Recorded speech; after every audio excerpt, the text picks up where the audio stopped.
नमस्कार दोस्तों, मैं हूं पंकज और आप देख रहे हैं पंचित प्रोडक्शन। आज हमारे साथ बात करने के लिए जुड़े हैं प्रदीप कुमार पासवान, जो कि बाढ़ के बहुत अच्छे एक्टिविस्ट हैं। सामाजिक, आर्थिक और राजनीतिक हर क्षेत्रों पे अपना नज़र बनाए हुए रहते हैं। तो आइए उनसे बात करते हैं और जानते हैं बाढ़ के बारे में और पंचायती चुनाव और दलितों के विकास के बारे में। क्या बाढ़ में कितना विकास हुआ है दलितों का? प्रदीप सर, आपका हमारे चैनल वंचित प्रोडक्शन में बहुत बहुत स्वागत है। एक सामाजिक कार्यकर्ता होने के नाते जहाँ पर भी अनुसूचित जाति के लोगों को नेतृत्व करने के लिए सरकार ने जो रिजर्वेशन लागू किया है, मैं चाहता हूँ कि वहाँ पर प्रखर लोग चुन करके आएँ, खासतौर से रिजर्व सीट पर, क्योंकि जहाँ जहाँ भी बिहार में रिजर्व सीट है वहाँ पर जो है रिजर्व कैटेगरी के लोगों के लिए जो अवसर ही नहीं दिया जाता है, बल्कि सवर्ण जाति के लोग ही अपना घर के नौकर बराहे और वैसे लोगों को चुनाव में उतार देते हैं जिनको खुद नहीं पता है कि उनका हक अधिकार क्या है, और वो अपने पैसे के बदौलत चुनाव निकलवा लेते हैं और उनका उम्मीदवार को कहीं कुछ पता नहीं होता है। सिर्फ वो उनसे टिप्पा या सिग्नेचर करवाते हैं और सारा काम जो है उनके मालिक ही करते हैं।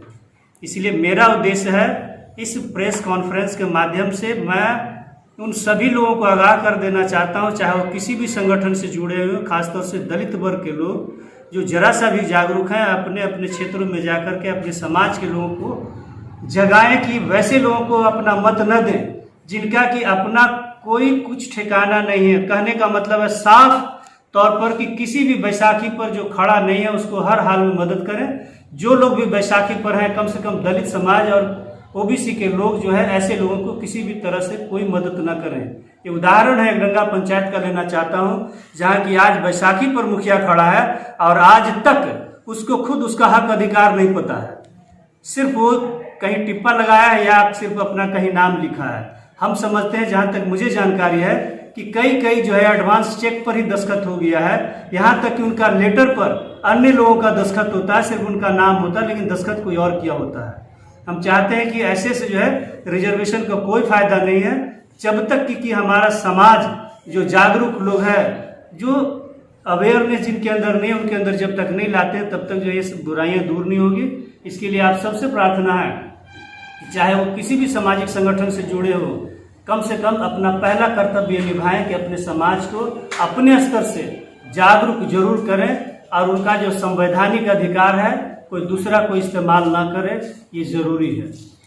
क्या ऐसा भी होता है सर कि बहुजन समाज से जो भी प्रत्याशी बनते हैं, मुखिया हो, सरपंच हो, उनको सिर्फ यूज करने के लिए बनाया जाता है या फिर उनका कोई यूज इस तरह से किया जाता है कि उस पद का बिजनेस किया जाता है, क्योंकि वो बढ़िया से जानते हैं कि जेल किसी और को जाना होता है, उनको नहीं जाना होता है। इसलिए धड़ल्ले से जो है भ्रष्टाचार किया जाता है। आज भी मैं दावे के साथ कहता हूँ कि एक उदाहरण के लिए सिर्फ एक गंगा पंचायत को बारीकी से अगर जांच कर लिया जाए तो सब कुछ उजागर हो जाएगा। इसमें जो मैंने कई बार जो धरना दिया, प्रदर्शन हुआ, जांच भी करवाया और जांच भी सही तरीके से किया गया, लेकिन उसको जो है ऑफिसों में कहीं न कहीं फाइल जो है बड़े बड़े पॉलिटिकल लोग मिल करके पैरवी के बदौलत उसको दबा दिया गया है।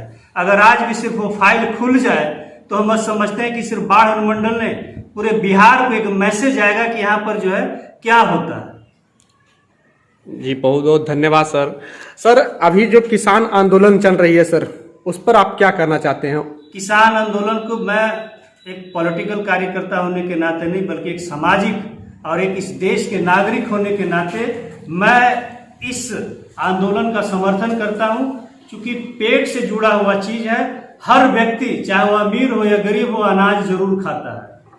लेकिन आज हमारे देश की सरकार है जो एक सावरकर का थॉट है, उसका थॉट है कि पूरे देश के संपत्ति को मात्र 5% लोगों के पास केंद्रित हो जाए तो पूरे देश पर पीढ़ी दर पीढ़ी जो है उस पर जो है कायम रहा जा सकता है, सत्ता चलाया जा सकता है। और हमारी सरकार जो है सिर्फ उसी थॉट पर चल रही है। उसका नतीजा है कि किसान आंदोलन जो है चल रहा है। इससे पहले सीए आंदोलन भी चला था, और जब जब जो है आंदोलन कारगर साबित हुआ है, हमारे देश की सरकार कोई न कोई कुचाल चल के उसको दबाने का काम किया है। जैसे अभी देख रहे हैं, अभी जो है फिर कोरोना का महामारी आने वाला है, जहां जहां किसान आंदोलन है वहीं महामारी आ रहा है, जहां चुनाव है वहां कोई महामारी नहीं आ रहा। सर, सुप्रीम कोर्ट का कल एक टिप्पणी आया है, आरक्षण पर फिर से समीक्षा होगी, 50% ही क्यों? और कभी सुप्रीम कोर्ट ये क्यों नहीं कहती है कि जिसकी संख्या 85% है, पीएमओ में, सीएमओ में कहीं भी उनकी संख्या के आधार पे भागीदारी नहीं है, इस पर कुछ काम करना चाहे।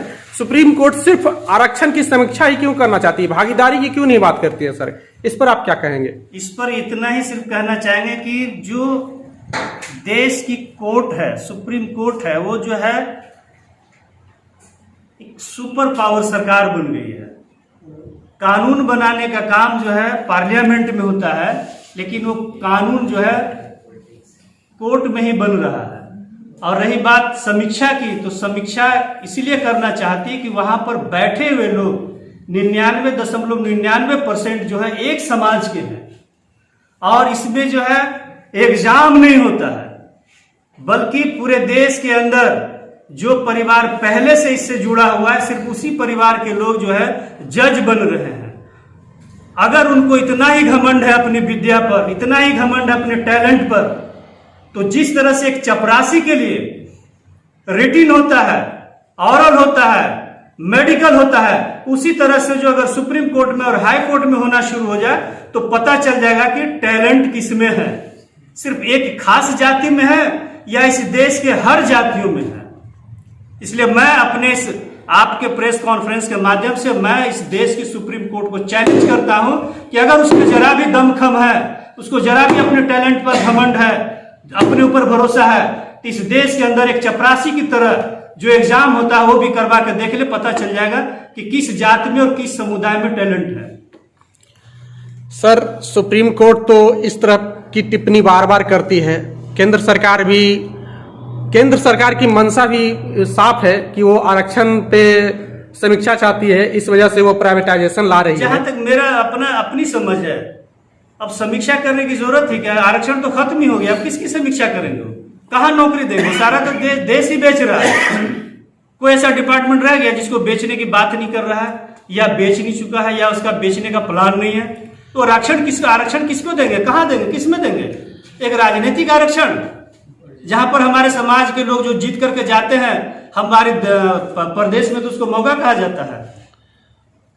जी, आप बहुत बड़ी बात बोल दी है सर कि प्राइवेटाइजेशन इसलिए लाया जा रहा है, ये एक साजिश है। समीक्षा की अब जरूरत ही नहीं सर, समीक्षा तो हो गया जब सारा डिपार्टमेंट ही बिक गया। और अभी देख रहे हैं देश के सारे डिपार्टमेंट बेच रहा है, और वहां जाकर के पश्चिम बंगाल में कह रहा है कि हम 1200 करोड़ लोगों को नौकरी देंगे। तो कहां से दोगे? इसका मतलब यह है कि वेस्ट बंगाल के लोग अगर जरा सा भी जागरूक हैं तो उनको ऐसे लोगों को वोट नहीं देना चाहिए, नहीं तो वहां भी जो स्टेट गवर्नमेंट की नौकरियां उसको भी बेच के रख देगा, सारे डिपार्टमेंट को बेच के रख देगा। सर, कुछ लोग हैं जो कहते हैं कि प्राइवेटाइजेशन जब हो जाएगा तो सारे काम तेजी से होंगी, क्या इनमें क्या आप देखते हैं? हाँ, बहुत काम तेजी से हो रहा है, देख रहे हैं ना कि प्राइवेटाइज किया गया इसका कम्युनिकेशन का, टेलीकम्युनिकेशन का, आज उसका महीना 28 दिन का हो रहा है। लाइफ टाइम सिम दिया गया था, आज जो है 49 रुपया उसका जो है 1 महीना 28 दिन चलाने के लिए देना पड़ रहा है। यही होगा और क्या होगा? शुरू में वो देता है फ्री का डाटा, आज देख रहे हैं कि डाटा का क्या कॉस्ट हो गया है, यही होगा। आज सर आप बाढ़ के भीम आर्मी संगठन के मीटिंग में शामिल हुए सर, किन किन मुद्दों पे आपसे बात हुई और क्या क्या बात हुई सर? इस देश का ऐसा कोई मुद्दा नहीं छूटा है जिस पर चर्चा नहीं हुई, खासतौर से इस देश की, इस राज्य की और पंचायत की राजनीति के ऊपर चर्चा हुआ है। और मैं खुले तौर पर कहता हूं कि अगर इस प्रदेश का दलित पंचायत चुनाव में अगर सजग नहीं रहा तो हम समझते हैं कि अभी सदियां लगेंगी इनको सुधरने में। सर, जातिवाद पे भी बहुत सारी बातें होती है, क्या जातिवाद को खत्म करना इतना आसान है या फिर सिर्फ अपने हक और अधिकारों पे ही बात करना चाहिए? जातियों की जड़ें इतनी गहरी हो चुकी है सर कि इसके खत्म करने के बजाय अगर हम लोग आपस में बेटी रोटी का रिश्ता अगर बनाए तो समझते हैं कि जातियां जल्दी खत्म होगी। अदरवाइज जातियों की जड़ें इतनी गहरी हो चुकी हैं कि इसके खत्म करने की बात ही मत सोचिए।